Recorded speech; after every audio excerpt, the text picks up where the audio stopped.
Like if I'm an older player, if I'm playing with somebody and I know I like the ISO up top, which I felt like Ant Edwards got a lot of that. But one thing that Ant Edwards never did, and when I recognized throughout the series, maybe to the last game, was actually control what was going on, control traffic, get the guys in different spots and not let them just load up the entire game, right? And older teams and veteran teams would have been able to dissect that. So why didn't the Nuggets dissect it?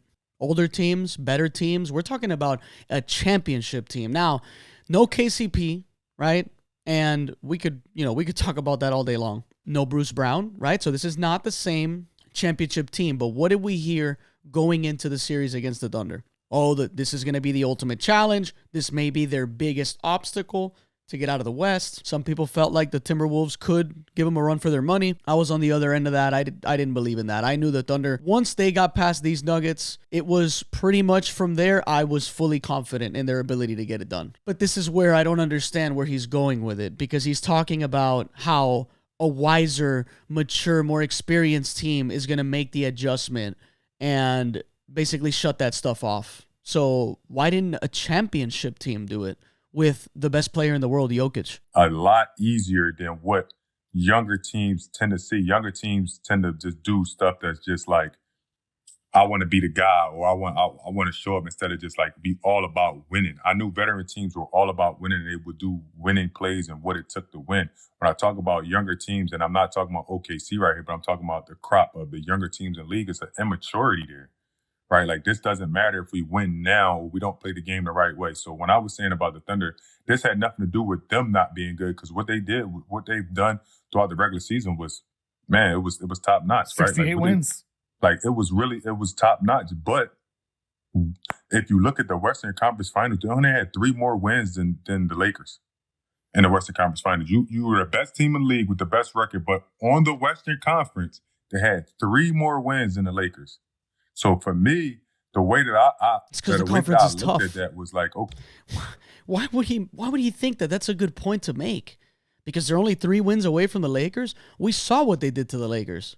By the way, with a more experienced LeBron, an experienced-ish Luka, who's been to the conference finals, who's been in big games, what is he talking about? So now he's talking about win differential because they're only 3 wins better, or whatever he was saying. What does that have to do with anything? The West is a bloodbath where wins separate teams. It's like the most thinnest of margins to get a playoff seed in the West. And the Thunder are just like all the way up here on the win column, and then everyone else is here. So why are we acting like, I don't know where he's going with that. Okay. So there are flaws in their game when they play against veteran teams. I felt like they got a good crop of teams that they had to play against to get to where they are now in the finals. But that doesn't take any away from what I was saying. What I was saying is, they were matching up with veteran teams that they could be beat, and I felt like they wouldn't have been deep enough if they got veteran teams. They end up matching up with 2 young teams. They beat Denver. They did beat Denver, though, a former champion. 2-7. 2 went all the way to 7 at 5. So KOC brings up the Denver Nuggets, obviously, as the main obstacle of a championship-proven team with mature players. And all Marcus Morris is countering with is, it took him 7. Okay, it's a young team in a game 7 against a championship team who, by the way, if I remember correctly, a lot of people were picking the Nuggets in the game 7. I was worried about the Thunder in a game 7. I was confident they'd win, but I was worried about facing a team with a championship core and the best player in the league, in my opinion, in Jokic, in a game 7, in a 1-game win or go home.